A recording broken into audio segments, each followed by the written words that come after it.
Ratifican escritores y artistas cubanos su compromiso con la revolución con el pueblo ante campañas enemigas de desestabilización. Continúa abierta la convocatoria al concurso de arte joven cubano contemporáneo POSIT 8. Y Cuba recuerda al gran poeta y ensayista Roberto Fernández Retamar hoy en el segundo aniversario de su desaparición física.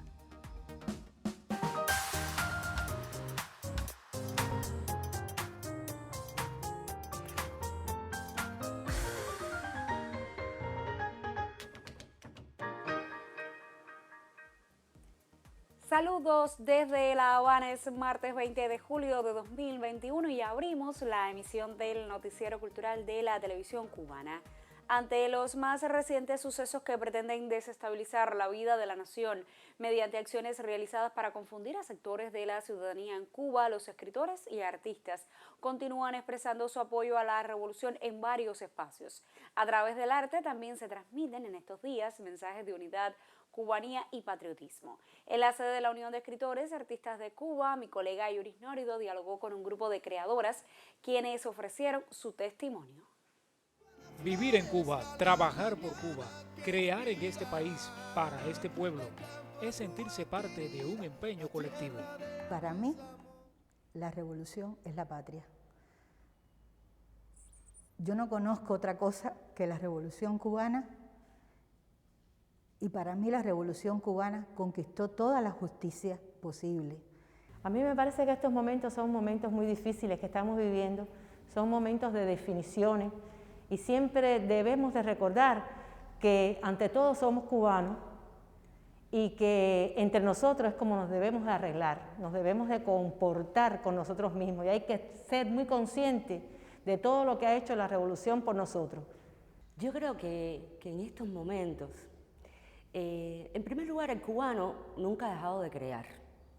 Los cubanos somos muy creativos y hay que decir también que este es el momento en que para que crezca la espiritualidad, para que no carezcamos de ella nunca, porque puede haber otras carencias, las materiales, muchas otras por las que pasamos los cubanos dentro de la isla, pero el día que nos falle la espiritualidad, el día que nos falle la fe en el mejoramiento humano, ahí sí vamos a estar mal. Entonces, ¿qué hacemos los artistas, que somos, digamos, los más creadores, no es porque los demás no creen? Hay que crear. Estar vigentes en las creaciones, hacer cosas importantes dentro de nuestras formas de ser, de pensar como revolucionarios, de pensar que somos, ante todo, cubanos. Que hay que defender la cultura, que hay que defender la educación. Y siempre les reclamaban a Hart, ¿usted cree que todo es educación y cultura? Y él repetía incesantemente que donde no estaban la revolución y la cultura, para lo cual triunfó la revolución y para lo cual luchamos nosotros todos los días, está el camino a la barbarie. Yo estaré siempre contra la barbarie y por lo tanto estaré siempre con la revolución. Yuris Nórido en el noticiero cultural.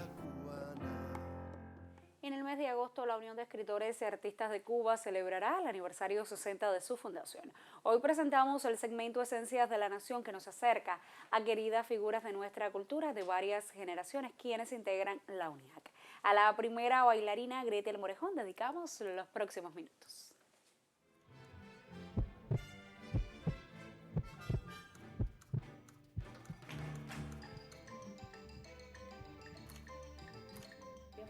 Sin ninguna aspiración danzaria, pero sí artística. Quizás esos eran como mis cimientos.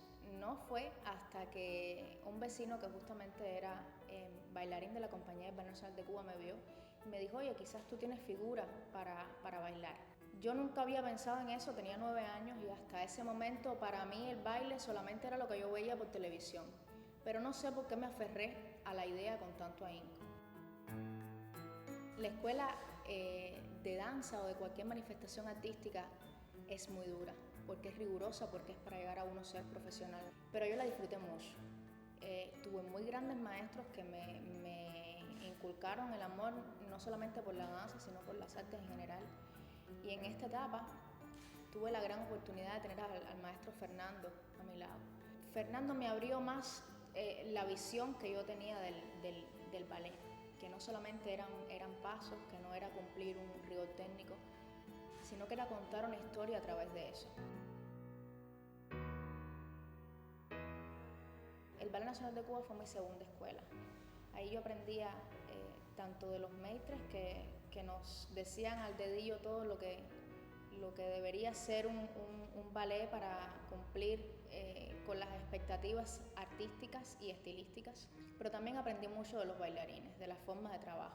Yo sabía que la Escuela Cubana de Ballet tenía características particulares por todo lo que había visto, pero no fue hasta que tuve mi primera gira, mi primera invitación como bailarina solista, que en realidad me di cuenta de las diferencias y me di cuenta del potencial y de la escuela tan pensada que tenemos. Un bailarín cubano, cuando se enfrenta al escenario mundial, todo el mundo se da cuenta que es cubano.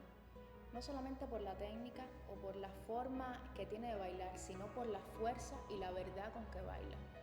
Es una escuela que está basada y diseñada totalmente para el bailarín cubano, para las condiciones físicas y artísticas que tiene el bailarín cubano. Pero no es solamente para el bailarín cubano, es para aquella escuela o país que tenga que ver con nuestra fisonomía. Mi generación está marcada, sin lugar a dudas, por los fundadores del Ballet Nacional de Cuba, por Alicia, por Fernando, por Alberto. Estamos marcados por su ímpetu de lucha, por su ímpetu de lograr algo diferente a lo que había, por su disciplina, por la fuerza de carácter, por lograr hacer las cosas bien. Eso es lo que somos nosotros, porque fue lo que vimos que hicieron, fue como los criamos. He tenido la posibilidad de ser invitada del Ballet Nacional del Perú y de la compañía de Magdeburgo en Alemania, y también he aprendido mucho. He aprendido mucho de otros estilos, de otras coreografías, de cómo se puede pedir el movimiento de muchas maneras. Y eso para mí es lo más importante del arte y lo que más me gusta, la versatilidad que tiene. Uno como bailarín no es que baile y ya. Tienes que estar preparado, tienes que saber qué pasa en el mundo, tienes que tener una cultura general, porque si no, ¿cómo puedes bailar? No tienes manera. No tienes manera porque no tienes recursos, no sabes de dónde sacar. La UNIAC tiene la ventaja de que agrupa un cúmulo de intelectuales muy valiosos, de intelectuales y de artistas. Y ese confluir entre todos crea un movimiento, yo diría que único. Ese movimiento hace de que yo me pueda nutrir de la obra de todos los intelectuales y de todos los artistas de la UNIAC. En un momento de la revolución, Fidel decidió salvar la cultura por encima de otras cosas. El cubano le gustan las artes clásicas, porque tenía eso adentro y porque en el proceso revolucionario se permitió que eso saliera a flote. Nosotros tenemos hoy la posibilidad de tener un público conocedor porque le enseñamos a que le gustara la danza, que le gustara el ballet, a que le gustara la música, y no solamente a que le gustara, sino que la pudiera apreciar. Eso está en nuestras venas. Eso no hay forma de quitárnoslos. Eso es lo que te digo que hay que salvar y hay que preservar para las futuras generaciones, porque realmente un pueblo culto es un pueblo libre.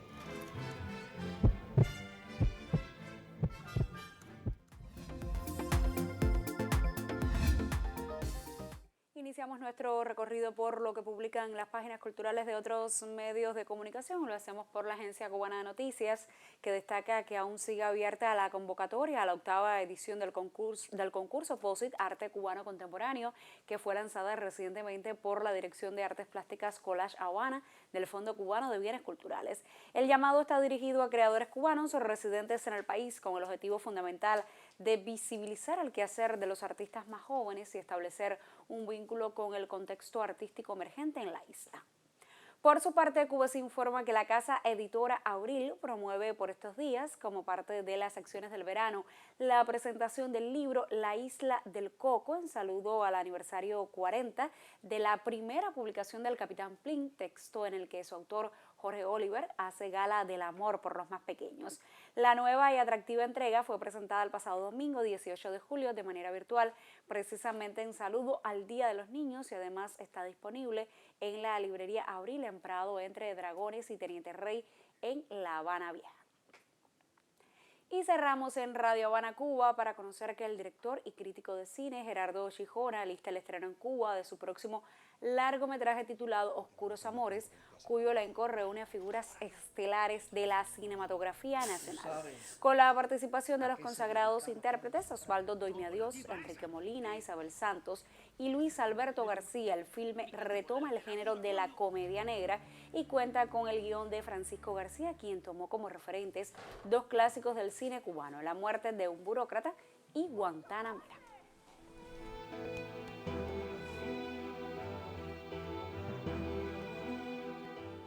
Y precisamente con fragmentos de la película La cosa humana de Gerardo Schijona cerramos nuestra revista de prensa solo por hoy. Vamos entonces a hacer una pausa en nuestro recorrido informativo y al regreso le estaré hablando de literatura. Por favor, no abandone la sintonía, enseguida estoy de vuelta.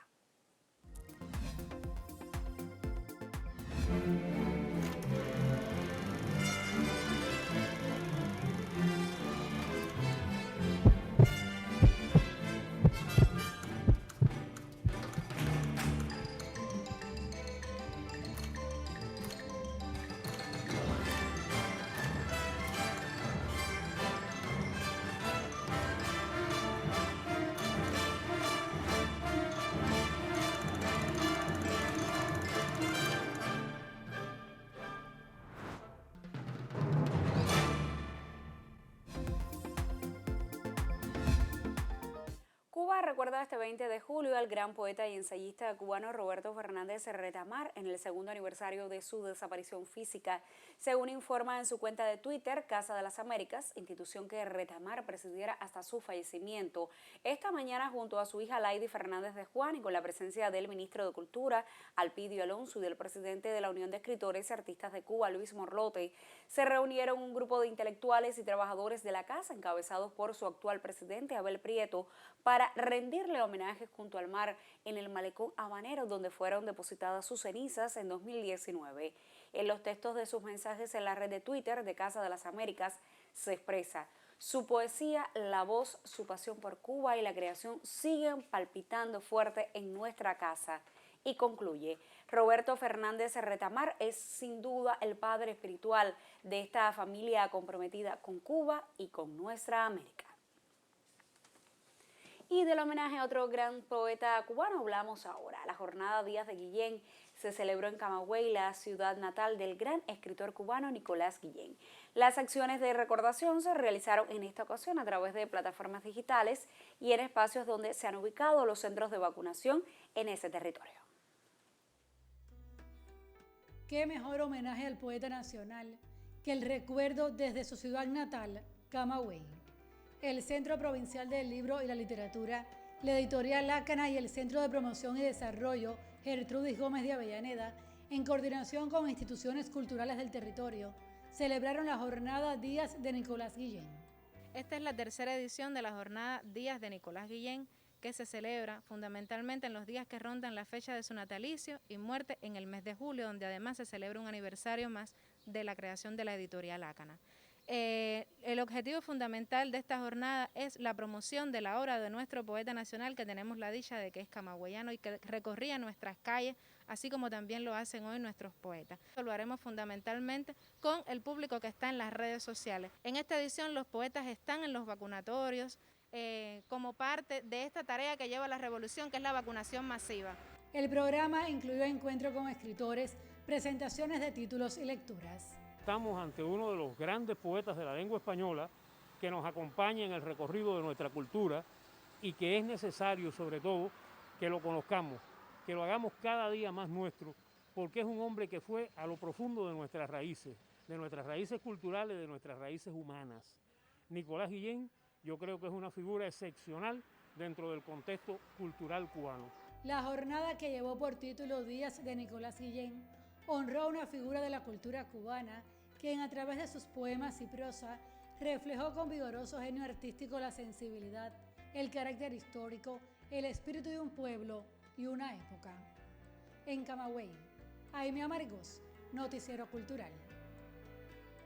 La librería Fayad Hamis concluye un proceso de restauración que devuelve la belleza y vitalidad a uno de los espacios más emblemáticos de su tipo en la capital. El sitio reabrirá sus puertas cuando las condiciones sanitarias así lo permitan. Así quedó la librería Fayad Hamis luego de un largo y esmerado trabajo de remodelación. Los especialistas del Instituto Cubano del Libro organizan los libreros. Ultiman detalles para reinaugurar este espacio literario en la popular calle Obispo cuando la situación epidemiológica lo permita. Tenemos en estos momentos 2015 títulos. Como puedes apreciar, estamos en un proceso de colocación y ya se tiene conformado una proyección de actividades culturales que se van a realizar en el centro, un poco que para reanimar y que cumpla realmente con lo que está establecido. Siempre ha sido un espacio que ha colaborado mucho con nosotros hemos hecho muchas encuestas aquí y que es una librería muy visitada por la población. Espero que este sea el anticipo de una nueva era para las librerías, que puedan seguirse arreglando todas las que estaban pendientes, y ahí estará el observatorio siempre de alguna manera, o en las redes o físicamente cuando vayamos bajando el tema de la COVID, pues trabajando en la línea de saber qué es lo que quieren las personas para orientar un poco las políticas editoriales que tiene nuestra institución. La librería Fayad Hamis es una institución que se encarga de la comercialización de las últimas novedades editoriales en Cuba, además de desarrollar un amplio programa de promoción dirigido a acercar el libro a los lectores. Elin Drix, Noticiero Cultural. Vamos a hacer otra pausa en nuestro recorrido informativo y en el próximo segmento abrimos la sección Contrapunteo para dar continuidad al debate que sostenemos esta semana en torno a las acciones que desarrolla la Asociación Hermanos Saiz en el año del aniversario 35 de su fundación.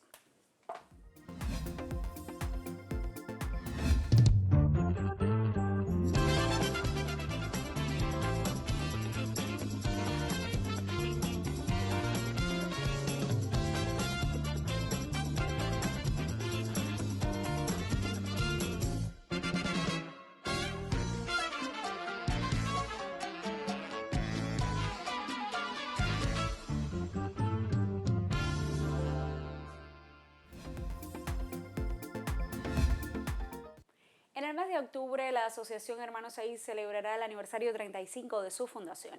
Esta semana nuestra sección Contrapunteo se acerca a la labor de esa organización y a las acciones que por estos días desarrolla a favor de la creación y promoción de los noveles artistas cubanos.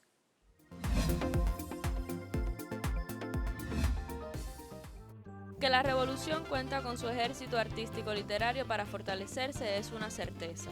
Y en estos 35 años hay que celebrar eso, pero hay que recordar que ese es nuestro papel también, por tanto, hacerlo más y hacerlo mejor. Es por eso que hemos hecho una campaña también de comunicación cuyo eslogan es quedarte joven ahora y siempre, porque esa fue una frase que expresó Fidel en un encuentro que tuvo con los miembros del Consejo Nacional en el año 1988, cuando él dijo que una organización como esta se justifica ahora y siempre. Es la Asociación Hermanos Saiz ejemplo de esa fuerza de intelectuales comprometidos que está a la vanguardia en la construcción de una Cuba mejor. Nosotros, sobre todo, hemos querido este año solidarizarnos con la labor que están haciendo los médicos y todo el personal de salud y de apoyo para el enfrentamiento de esta pandemia.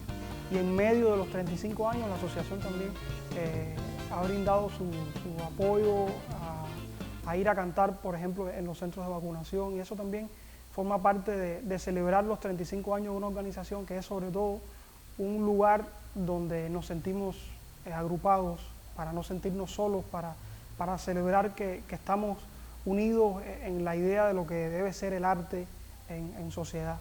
Y en estos 35 años la asociación se ha mantenido promoviendo eventos, promoviendo su sistema de becas y premios, y un año como este además no hemos querido dejar de hacerlo.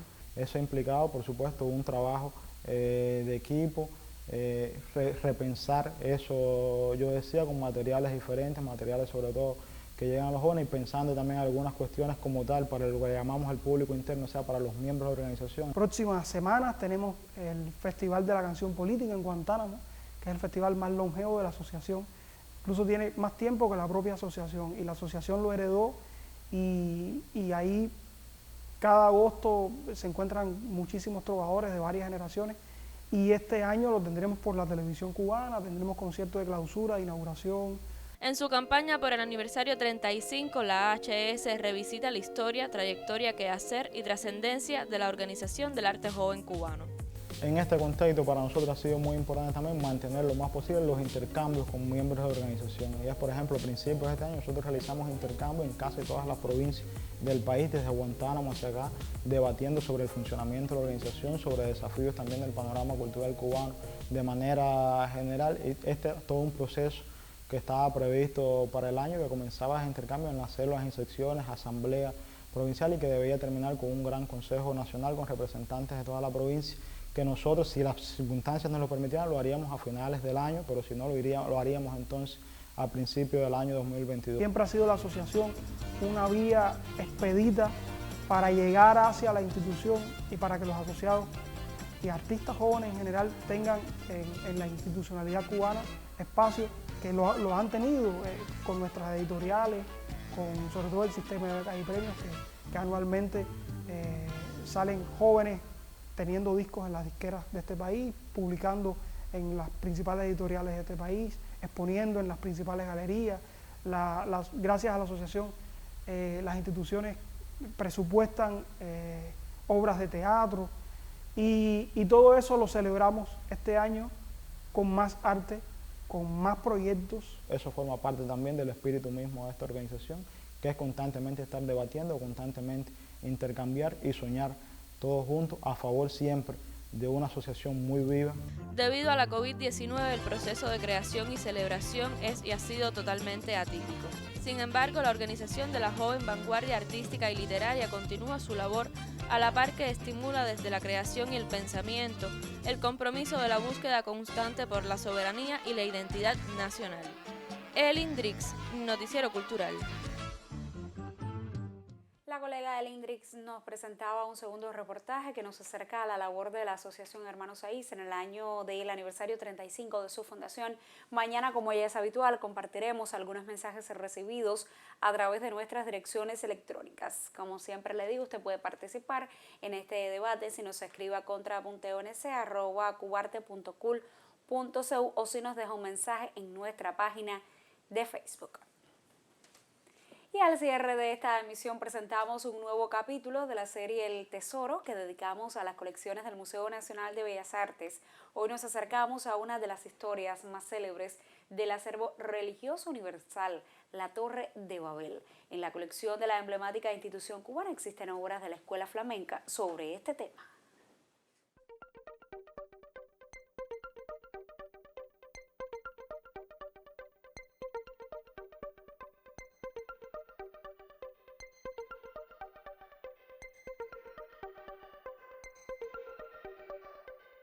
La historia bíblica de la Torre de Babel es símbolo de la inconmensurabilidad de Dios ante la pequeñez del hombre, pero en la historia del arte significó cierta renovación.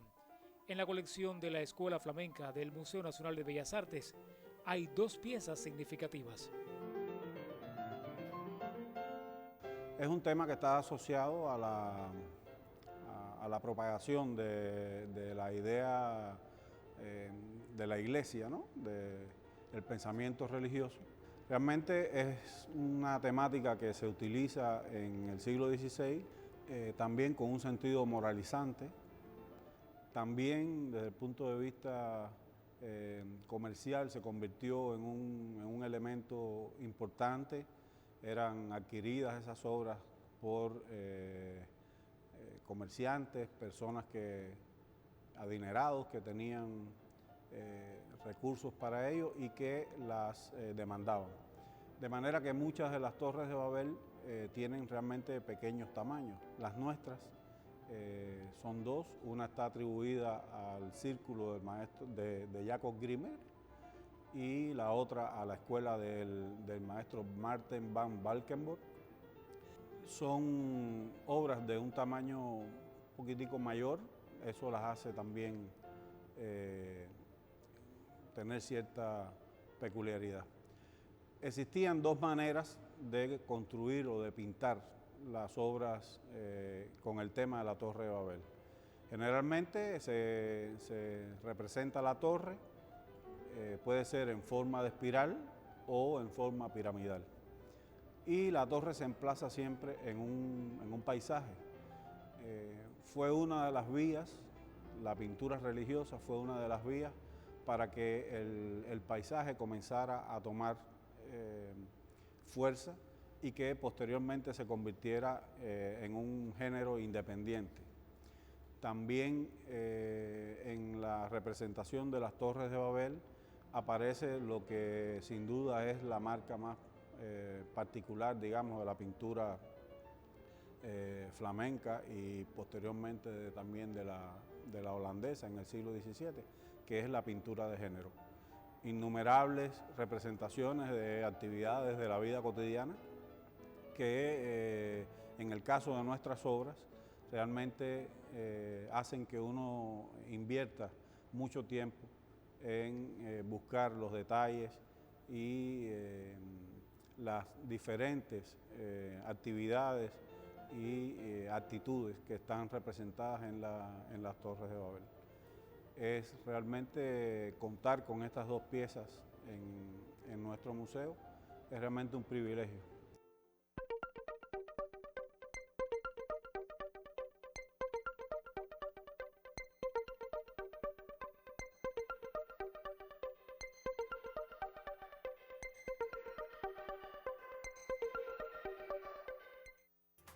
Punto final. En esta emisión del Noticiero Cultural destacamos el compromiso de los escritores y artistas cubanos con la revolución y con el pueblo ante campañas enemigas que pretenden desestabilizar nuestra nación. Le pusimos al tanto de que se mantiene abierta la convocatoria al concurso de arte joven cubano contemporáneo POSIT 8 y conoció además que esta mañana se recordó en La Habana al gran poeta y ensayista cubano Roberto Fernández Retamar en el segundo aniversario de su desaparición física. Gracias por acompañarnos en esta entrega informativa. Nosotros, por supuesto, regresaremos mañana para compartir más informaciones sobre el acontecer del arte y la literatura en Cuba y el mundo. Hasta entonces, me despido, como siempre, con un saludo desde La Habana.